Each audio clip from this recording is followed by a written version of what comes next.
Ladies and gentlemen, boys and girls, what's going on? Welcome to another Ultra Sud podcast, and I'm joined by a very special guest, our first international guest. I'm joined by Owen. Owen, welcome to the pod. Cheers, thank you. Good to be here. Good to be here. I tell you what, you've come with an unbelievable kit as well. I'm rocking the Australia jersey. A Kiwi's jumped onto the podcast and has worn the France jersey. I mean, look, did you plan that, or are you just that rude? Yeah, it's one. So my old man had a football store in NZ, and so he's got a box of the old retros. Yeah. And before I came over, I was clearing up my stuff, and I dropped all my sort of gear at the house, and I rummaged through the box and managed to nick a few. So Perfect. I've got an Ajax jersey, but you know, Bit of a holy grail. We'll have to do a separate video. Yeah. So what's better than an international jersey with the World Cup? No, it's the best. It fits well, and obviously we'll touch on the Australia-France game too. And we're in a bit of the setting that we're usually in. We're facing the same way. We're sitting in the same spot, but we've got an unbelievable collection of some Socceroos jerseys, and we've got the World Cup trophy. We've got the official match ball, the Arija, I think it's called. We've got this big screen as well, so if you are free, if you've got somewhere, if you don't have somewhere to come and watch the games, Ultra Football, it's a live site. The screen there is huge. We've currently got the Uruguay-Korea game happening, so if I catch you peeping off to the side and not listening to what I'm asking you, I know what you're watching me while Cavani's just going through and goal. So you get down to that Ultra live site, you can buy some tickets, the Panenka's open as well, get yourself a coffee, nice little croissant too, and you know what was terrible? You know, I'm going to be a bit... After when we were here for the Socceroos game, Yeah. there's a particular Jess Russo in the back in customization. You know what she went and got for breakfast after that game? What'd she give? No. A croissant. She went and got a croissant. I couldn't believe it. I actually seriously could not believe that people would have the audacity to go, I haven't had a croissant all week. Yeah, I mean, nor have I. So I'm a New Zealander, right? And I've got this France jersey sitting in the wardrobe, and I just knew that I couldn't wear it. Yeah. You know, it's respect level. 100%. I wore an Australian jersey as a Kiwi. I put on an Aussie jersey, and I was going nuts.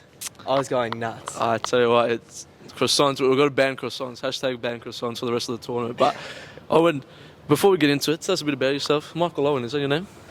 So I'm actually named after Michael Owen. So I did my research. Yeah, so 2001 FA Cup final, Cardiff. Michael Owen playing against Arsenal, Liverpool. It's actually a true story, named after Michael Owen. Yeah. He bagged a double at Cardiff, and I was... Mum was pregnant at the time, and Dad's like, we're going to name him Owen after Michael Owen. And Love that. Patrick Berger got the assist, so Patrick's my middle name. Yeah, so, and then obviously... You know, Owen plays for United years later, so that was a bit of a tough pill to swallow, but... And you're a Liverpool fan, correct? Liverpool fan, correct. There you go. Yeah. So bit of sweet moment, but I actually did, a little birdie did tell me that this morning when I told him that I've got Owen on the podcast. He goes, you know, he's named after Michael Owen. I go, surely not. So I had to call it out on the pod just to make sure it was true. Yeah. But plenty of football to get into. Before we get into it, I'd like to ask a couple of questions about the guests that we've got on. Every week we get someone new, so... I mean, we played last night, fielded for 1-0 FC, and what a win that was. My Achilles are feeling it today. And you're a bit of a baller as well, Owen. And the word's quickly spreading around here that Owen's hot property. He's like, you know, Cristiano Ronaldo's a free agent now, but forget about that as a free agent. We've got Owen. Owen Patrick, I don't know the last name. So Owen Patrick is a hot free agent right now around Ultra Football. But tell us a bit about yourself. As you said, you're from New Zealand. Your playing career, so to speak, where you played. Yeah, sweet. So Dad's from England. Torquay down Devon, so he was always brought up footballing background, and Mum is from New Zealand, so Mum's played New Zealand under 20s, things like that. Cool. Dad played high level, but Dad was not much of a trainer. He'd turn up for the games, striker, classic number 9, but outside of that, just didn't enjoy the training. So growing up, football background. Parents had a retail store, opened that in 01 when I was born. So my whole life has just been football mad. I've actually been fortunate enough to have trials overseas. So when I was 14, I went on trial at FC Thun, where Marco Rojas was. So Marco's a good mate of mine. Also went on trial at Wigan Athletic when I was 14. Cool. I went back over when I was 17. I got scouted by Portsmouth and Wimbledon. So I went on a 1-week trial at both clubs. I'm learning this for the first time as well. So both clubs actually wanted to sign me. So I was supposed to shoot back when I was 18, but I tore my meniscus in both knees. So I had my first knee op September 2019 at 18 years old, and just played locally in NZ, played National League, Hamilton Wanderers. Still good level, you know, playing against the likes of Auckland City that go Club World Cup each year, And yeah, had a good career. Got selected NZ20s last year, sort of in like a training camp ahead of qualifiers, but just due to COVID, everything got cancelled. But it's pretty wicked in New Zealand. You know, you get lots of opportunity. You know, I think being this side of the world, you've got to put yourself out there. So to have had trials overseas 100%. as well, very fortunate. It's a cool experience as well, and still young too. So and to get that at a young age. But a career high last night, making debut for 1-0 FC, bagging a 2-1 win. Hey, I didn't get on the score sheet, did you? Yeah, I actually did. I actually scored the second goal, but in all honesty, I think I blacked out. I can't remember how I scored. I actually have zero recollection of my goal. I got played across to you, and you've just Did you play it across to it? Nah. I actually cannot remember. I was copying stick the whole game, so I was distracted. But that was good. And I tell you what, I'm going to say, he's a hot free agent around here. There's, Gab's at the back. I'm trying to get on the podcast, but he won't come on. I think Gabs has got to put forward the most, the most sort of attraction for young Michael Owen right next to me. But that's enough about New Zealand. That's a joke. I'll keep a look at the screen. There's plenty of the World Cup. World Cup fever's on. It's the first full week of the World Cup. Some of the games have been unbelievable. Yeah. We're going to touch on that Saudi Arabia game, but we'll leave that begging. So you're going to like and subscribe to stick around for that. Before we get into that, England, they were the second game, third game, 6-2 versus Iran. I mean, England fans, they're up and about. They're seeing football's coming home. It was Iran, so let's just relax. But at the same time, you can only beat what's in front of you. But they did look very, very good. Oh, they're a class side. Yeah. I think Jude in the middle. I think Hey Jude's going to be belted out across England this whole tournament. Since you mentioned him, I reckon he might be one of the most lovable footballers right now. Yeah, you put him up there with Kante. I think 100%. Kante peaked 2018 World Cup. Yeah. And now I think you've got Jude in that category. Obviously a little bit younger. Yeah. I think his next move off the back of this World Cup, if he moves away from Dortmund, could be a controversial one. I think when you play in England and you've sort of got that club rivalry, potentially there's a reason there to potentially dislike a player, I think. Yeah, that's a very good point, actually. Yeah. Exactly. I think anyone that plays for Dortmund, you respect them. You got Royce, even when Lewa was there, those types of players. Definitely. They play for the club. Yeah, and it's a good point. I mean, I think Liverpool for Bellingham, before we touch on England, Bellingham and Liverpool, it seems like that thing that's bound to happen. But after this World Cup, he could put his price tag up to 100+ mil. He was already probably sitting at that 18, 19. And it is English, and we know that English tax is a factor. Yeah. I mean, Liverpool are going to have to fork out a lot for him. I love him at Man United. I think you said you're a Liverpool fan. Yeah. I mean, and then you're true. That's maybe when it starts to become, maybe I don't like Jude Bellingham as much because Dortmund, I don't really care about Dortmund. They're a club that, like you said, everyone likes them. You want to see them do well. They've got some good players, a good system there as well. But you had players get on the score sheet. Bukayo Saka on the score sheet. Rashford comes on and scores. Grealish comes on and scores. Bellingham scores. Can we touch on that celebration? Good celebration, huh? Good story behind it too. Yeah. Special. Yeah, so I think that's something with the England team that I think that unity and that bond, and I think for some reason, even though they had such a good Euros tournament, I feel like they don't have as much expectation this World Cup. I feel like it's been a little bit quieter. I think they've been overshadowed. Yeah, I agree. Yeah. But I think the pressure's starting to mount with that first game. Yeah. I think Spain was just easily written off before the World Cup. Yeah. They've gone and bagged 7 against Costa Rica, now they're put in that category. England have put themselves in there. And then, again, the question's now asked of... They might have won by too much. Yeah. So, but, look, that England side's something else. They're a good mix. What are your thoughts on the back 4 as opposed to the 5? Do you think they're going to change it up? If I'm an England fan, I'm going, you know what? We're good enough, and that England team should be good enough to play, a back 4 and go into each game, hoping that the opposition is chasing us. I understand you got Harry Maguire back there. Luke Shaw is a bit iffy sometimes. Kyle Walker was obviously injured and didn't play, so Trippier started. You think Walker comes in 4 trips? It's a tough one, right? I really like Kieran Trippier. I think he's a very good player. I think Walker probably would, but that's the thing. Maybe if Walker's fit, maybe even in that game they play a back 5, which obviously goes into a back 3, and that's when Walker sort of sits in as that right-sided centre back. But it will be interesting to see. And if I'm England, I'd much rather go out and try and dominate teams and attack teams, because they probably should be doing that rather than sitting back and just seeing where it goes and catching on a lucky counter attack. Because the quality they have in that team. I mean, you look at Uruguay and Korea now. England all over the park probably beat them position. So it is something that England. It's going to be interesting to see. How far do you think England can go? I think they can win it. I genuinely I'm English, half English. Yeah, Yeah. I'm on the. They've convinced me. I'm on the bandwagon. I'm full steam ahead. But I think there's one name we haven't mentioned, and if he can step up and find the form he has, and that's Phil Foden. Yeah. If he can produce the magic, I think he's going to be integral to the side when the teams are sitting back. You're 1-0 down. He comes on.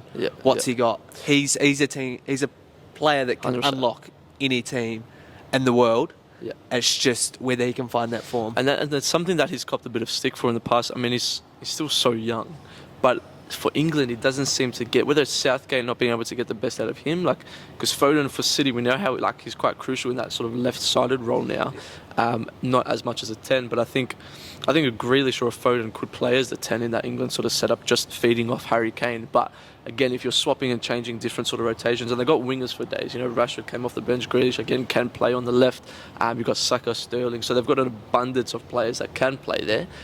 But I think Foden could be the game changer. I agree with you. It could be, if he can start hitting form, it could be that crucial player. I mean, the people they plays they subbed on, not bad for a bench. We're watching the Brazil game, which we'll touch on because what a goal it was by Richarlison.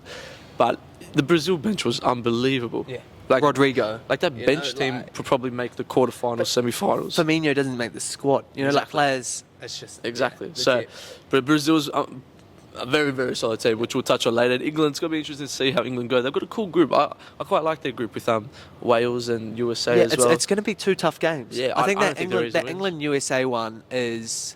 It's almost like the tension outside of football as well around it. The two countries, you got a little bit of give and take there. And then Wales. Wales, it's almost like a derby within sort of the thing. So and Wales just always, Wales, Scotland versus England, all that sort of thing. And always, no matter how bad or poor the team is, something always pops up, and there's always something to those games. So it's going to be very excited to see. I think the England-USA game is being shown here, Ultra Football, so make sure to get down. Netherlands-Senegal, we'll quickly go on this one, because Netherlands got the win 2-0. They're always sort of everyone's dark horse, and maybe people will say maybe their time passed, but they're in that sort of weird period where they never really go, okay, this is their time to win the World Cup, because they probably weren't as good. But then now it feels like maybe they're not as strong as what they were. There's a player I want to raise to you, Cody Gakpo. Unbelievable player. Dutch player of the league, of the season, of the year. And he's unbelievable. Scored the goal. Whether he meant to flick it behind his head or he just jumped and let it hit his head and prayed it went in, who knows? But Cody Gakpo is an unbelievable player. He's going to be my player to watch for the tournament, one of the many. But I think this could be the one where he gets that. I know Man United are very hot on him, very keen on him. Obviously, he's got the Ten Hag relationship as well, and obviously coming from the Dutch league too. But I think Gakpo will probably be that player that gets that big money move that we so often see after the World Cup. I think Gakpo will be that guy. And probably will be Man United, and probably means he'll flop when he comes to Man United. But I'm going to stop before I start crying. But don't give him the number 7. Yeah, exactly. Don't give him that, because we'll touch on Cristiano Ronaldo as well. But Gakpo and Netherlands, how far do you think Netherlands can go? See, it's interesting you mentioned Gakpo. Just quickly, I do a thing called So Rare, and it's like NFT footballers, and I was tossing and turning between Gakpo and Dumfries. Yeah. So both sort of around that 14 mil, and I was like, I'm going to take a punt on Dumfries. Okay. Dumfries sort of blanked for me. Yeah. Again, the traditional Netherlands style has been the back five, and you get the wing backs high. Exactly. It's a good player too, Dumfries. Yeah. And I was like, he's going to get into the box, be a threat. And then my mate took Gakpo, and then he goes and scores that one. But yeah, look, obviously he'll be one to watch for the World Cup for sure. And yeah, Netherlands, look, they're going to be a good side. I think Depay got minutes, which is good. First minutes from I think September, which is key. I think he'll be pivotal. 100%. And again, they're just going to be one of those teams. I think they can be hard to break down at times. They're always well drilled. Yeah. But hey, look, it's tournament football at the end of the day. Senegal tested them. I think had Mane played that, potentially different story as well. But oh mate, it's the World Cup. Yeah, it's so good. I mean, Gakpo scored his goal. I think it was like 88th minute, 89th minute, and then Klaassen scores again. And obviously Senegal are just throwing bodies up. So the 2-0 scoreline maybe doesn't really reflect the game as well as maybe what it should. But Netherlands again. It's wins like this that you need, especially in the group stages. It's, you know what, the first game of the tournament is always the one where you still don't really know how teams are going to perform, because it's that, it's their first game. I think now the first game is like, we're going to touch on the Saudi Arabia game next. You probably want to play the big guys first, sort of thing, because you still don't know. Everyone's in that same sort of thing. Once you play them third, fourth game in, especially in the quarterfinals, semi-finals, that's when the big boys start to show up. And it's games like this, and you probably just have to grind out a little win. But speaking about grinding out a little win, I tell you what, Little. Argentina versus Saudi Arabia. I'm going to go put my hands up. The second half, the first half was like Argentina could have buried them 3-4-0. If Argentina know what the offside rule is, they win that game easily. Yeah. But then Saudi Arabia, I don't know what the coach told them at halftime. Unbelievable second half. That second goal, I'm going to go and say better than Richarlison's. Yeah. It was unbelievable. Look, I've got a special connection to Saudi Arabia. So we did a sweepstake back in my flat in NZ. Boom, pull Saudi Arabia. So, here we go. The eyes roll back of the head. I then come to Ultra. In my first week, I was like, okay, guys, I'm going to organise a sweepstake for the office. I need to one-up my Saudi Arabia back home. I pull Saudi Arabia again. Upstairs, sweepstake. Everyone else pulled two teams. I pulled one, and my one team was Saudi Arabia. I'm watching that game at halftime. I'm like, we're getting bot, but Saudi Arabia, they were good. They still look good. They played a high line. They were comfortable, and then they got in the second half, turned it up, and Argentina just didn't have an answer. Yeah, Argentina they looked absolutely rattled that second half. And Saudi Arabia, and I was saying last week when we had Mickey on the podcast, and we were going through each sort of group stage and talking about that, and I was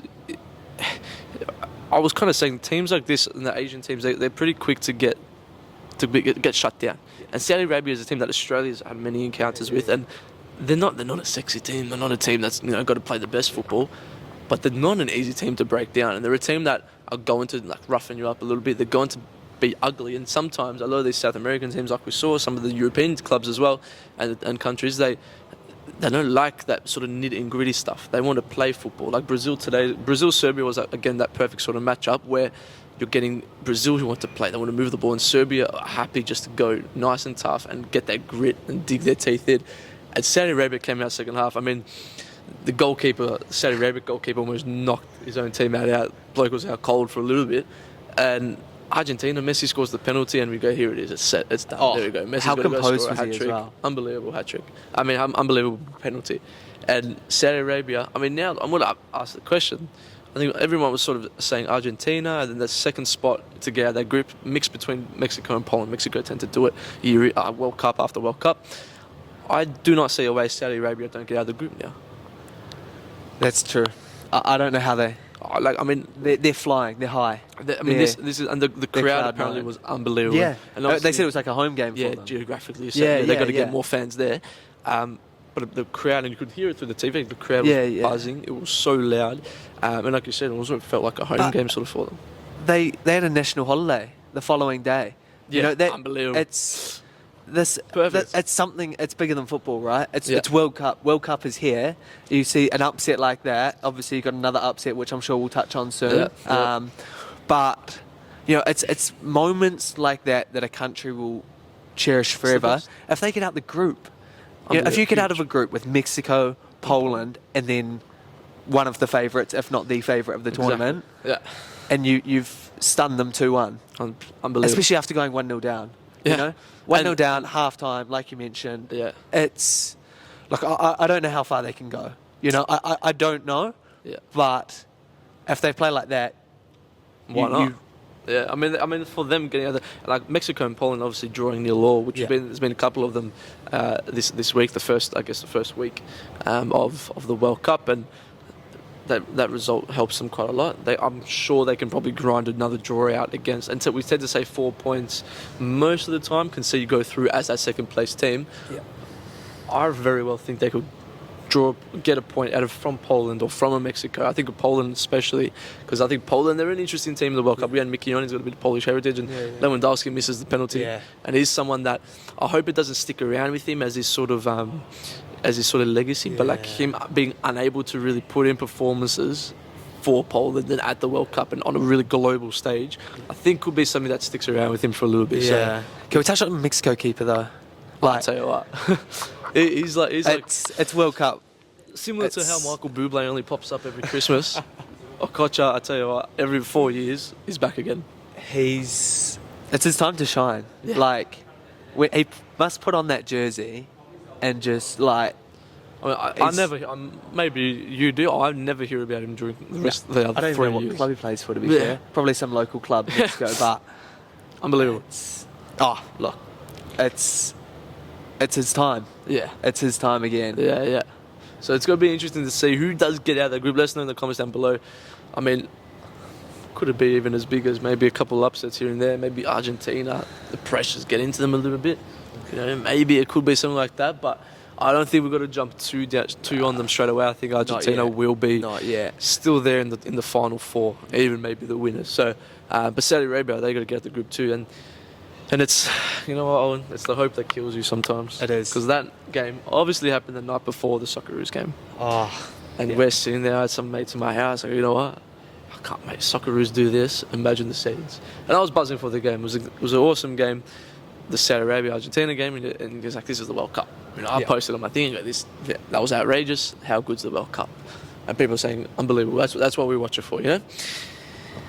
Craig Goodwin scores, and I'm getting goosebumps again. Unbelievable. We were here with Kotzi, Jimmy and Jess. They were sitting in front of us. Poor Jimmy. I pushed Kotzi onto Jimmy, and Jess is at the bottom of the pack as well. And it was scenes. Unbelievable. Unfortunately, Jess got it on film, and it was perfect. Awesome stuff. You go, maybe we can.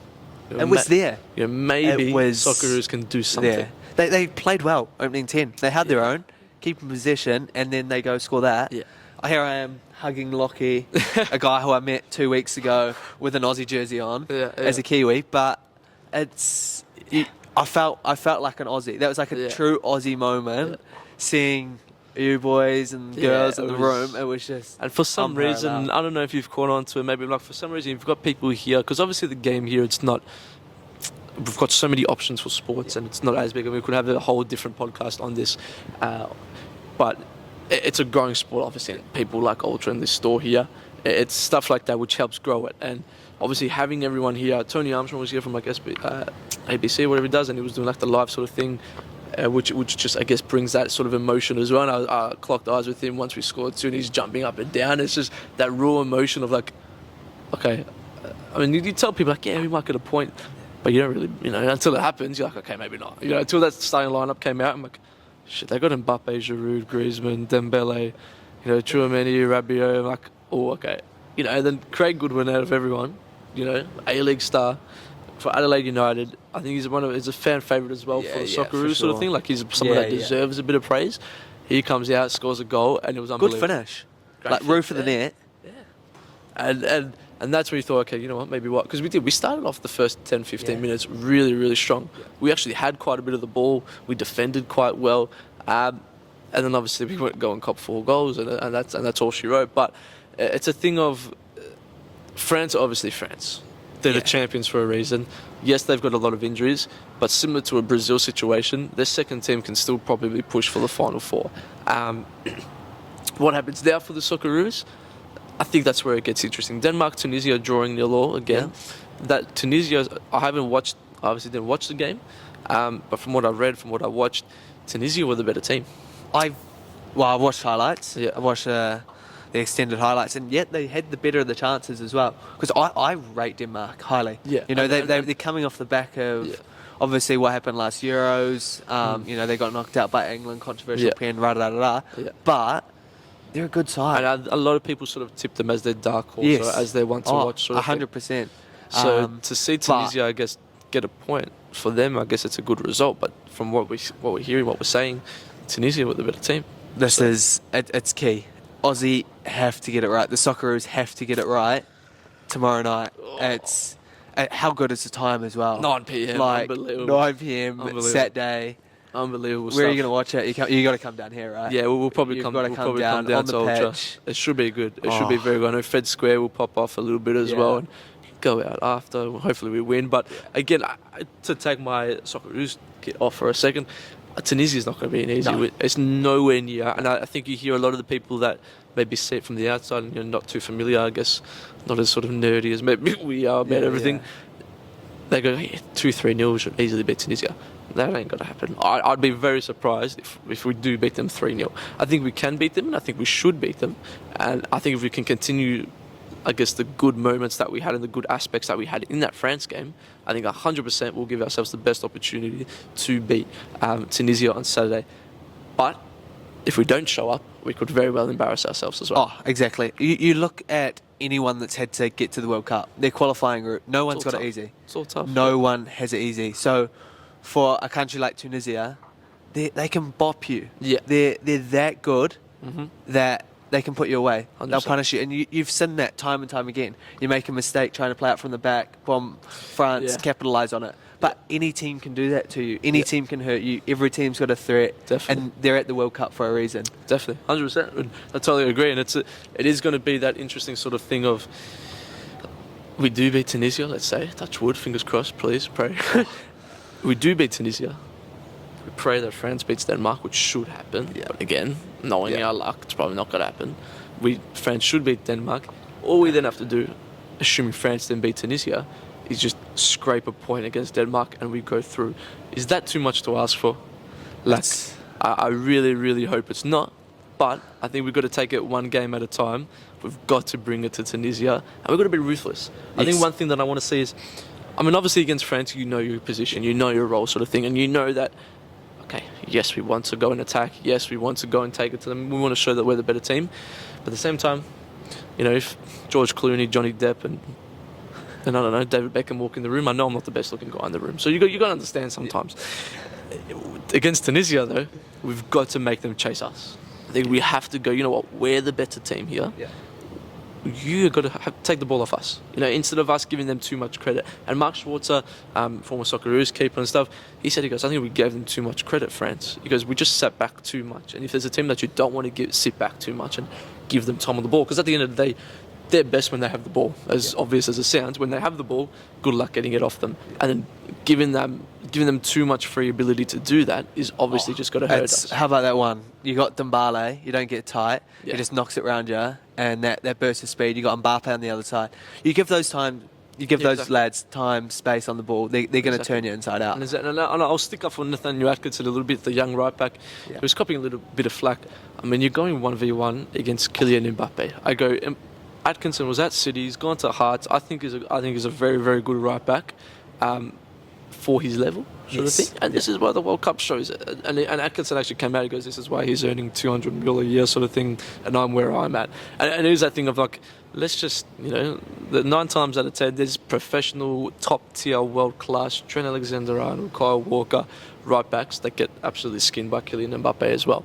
So it's not like Atkinson's the only defender that can't defend him. So where the Socceroos go from now, we'll see. I think we're just going to keep the positive energy, get around it. I mean, the excitement's still there. The excitement has to still be there. It's still there. If we can beat Tunisia, Saturday night, obviously it's a 9 p.m. Saturday night game, and then from there, who knows what's going to happen? Exactly, because then you got Denmark at the 2 a.m.